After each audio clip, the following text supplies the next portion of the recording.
તમારું ન્યૂઝરૂમ ગુજરાત અને આપની સાથે હું છું ભાવિક।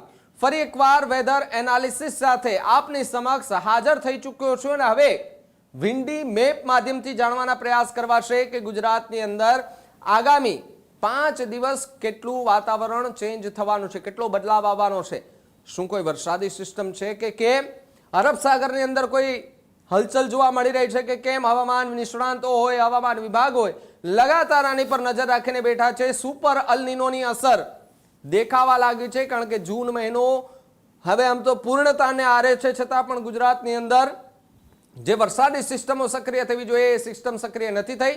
ન માત્ર ગુજરાત પરંતુ રાજસ્થાન, મધ્યપ્રદેશ, ગુજરાતની જે બોર્ડરો છે એમાં પણ ક્યાંય વરસાદ નથી જોવા મળી રહ્યો છે। પરંતુ વિન્ડી મેપના માધ્યમથી હવે જાણવાનો પ્રયાસ કરીએ કે આ મેપની અંદર આજની તારીખથી આપણે 5 દિવસ સુધી એ જોવાના પ્રયાસ કરીએ કે કેટલું વાતાવરણ ચેન્જ થવાનું છે। હવે આજનો મેપ છે, આજના મેપમાં જોઈ લો કે કચ્છની અંદર વાદળછાયું વાતાવરણ રહે તેવી સંભાવના, સૌરાષ્ટ્રનો જે પટ્ટો છે, દરિયા કિનારો છે અરબ સાગરનો, ત્યાં પણ વાદળછાયા વાતાવરણની સંભાવના છે। વચ્ચેનો જે વિસ્તાર છે રાજકોટનો, ત્યાં એકદમ સૂકું વાતાવરણ રહે, મેપની જેમ મેં તમને કહ્યું હતું એ જ રીતે અહીંયા વાતાવરણ દેખાઈ રહ્યું છે। અમદાવાદ, ગાંધીનગર સહિતના જે વિસ્તારો છે ત્યાં આગળ પણ હવે વાતાવરણમાં ધીમે ધીમે પલટો જોવા મળી રહ્યો છે। જુઓ તમે અહીંયા તમને એકદમ વાદળા ઘેરાયેલા દેખાતા હશે, દક્ષિણ ગુજરાતમાં પણ વાદળા જે છે તે ઘેરાયેલા તમને દેખાઈ રહ્યા છે।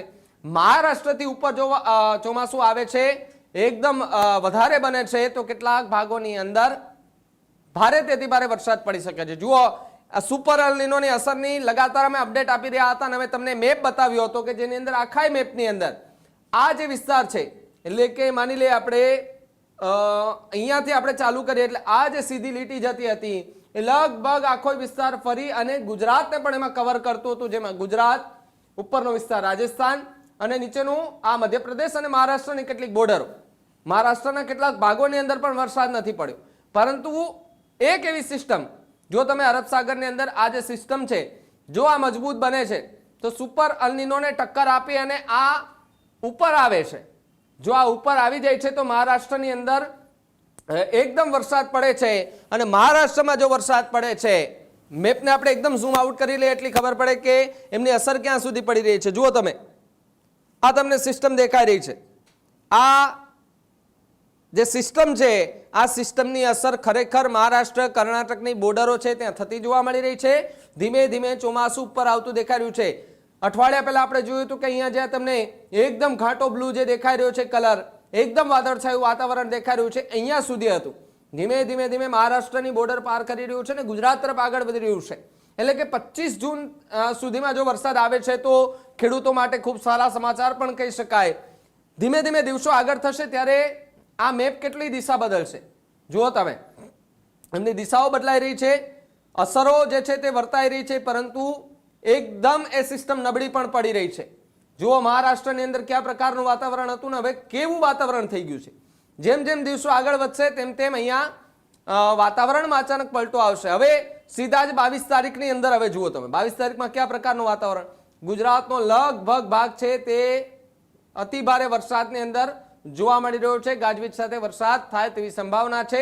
વાતાવરણ જે છે તે એકદમ સૂકું રહે તેની પણ સંભાવના છે, પરંતુ જો મહારાષ્ટ્રથી ઉપરની બોર્ડરની અંદર વરસાદ થાય છે તો ગુજરાતમાં પણ વરસાદ આવવો શક્ય મનાઈ રહ્યો છે અને હવામાન વિભાગ અને નિષ્ણાંતો લગાતાર તેમના પર નજર રાખીને બેઠા છે। જેમ જેમ દિવસો આગળ જાય છે તેમ તેમ કયા પ્રકારનું વાતાવરણમાં બદલાવો આવે છે ગુજરાતમાં, શું ખરેખર જે સિસ્ટમ છે એની અસર ગુજરાતમાં થશે તો કે નહીં, ગુજરાતમાં એકાદ દિવસ એવું વાતાવરણ રહે, બાકી પાછું હતું એવું ને એવું વાતાવરણ થાય તેવી સંભાવનાઓ જોવા મળી રહી છે।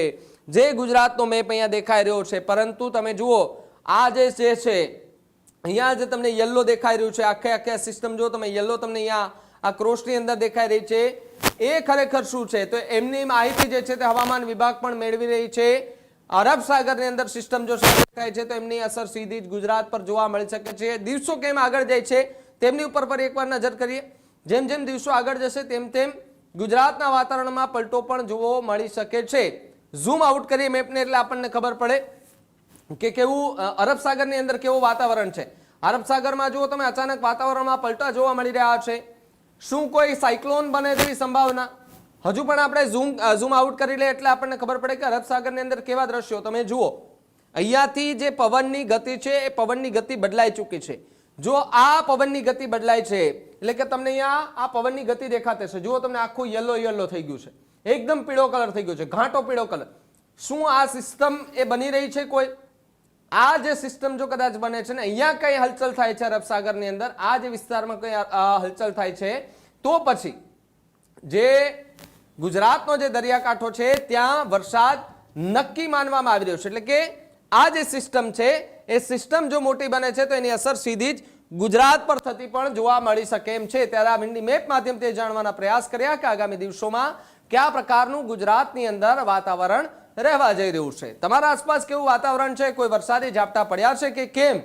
અમારા ડિજિટલ પ્લેટફોર્મ પર કમેન્ટ બોક્સમાં ખાસ લખજો. બાકી જોતા રહેજો ન્યૂઝ રૂમ ગુજરાત, ગુજરાતનું ગર્જનાદ. નમસ્કાર. ખેડૂત ભાઈઓ છે ખેતરમાં ડ્રોન ઉડાવતા હોય છે ત્યારે આપણે એક પ્રશ્ન સતાવતો હોય છે કે જે આપણે અત્યાર સુધી જીપીએસ ટેકનોલોજી વાળા ડ્રોન વાપર્યા છે, જેથી કરીને મોબાઈલ ટાવર છે અથવા તો હાઈ ટેન્શન લાઈન પસાર થતી હોય, કોઈ વૃક્ષો હોય, ત્યારે જે જીપીએસ ટેકનોલોજી વાળા ડ્રોન છે એમાં ટકરાય અને ટ્રેસ થાય છે.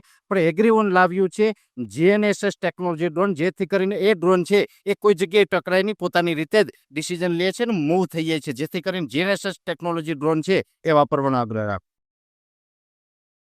હજુ સુધી તમે અમારી ચેનલને સબસ્ક્રાઇબ નથી કરી તો અત્યારે જ ન્યૂઝ રૂમ ગુજરાતને સબસ્ક્રાઇબ કરો, ફેસબુક અને ઇન્સ્ટાગ્રામ પર ફોલો કરો.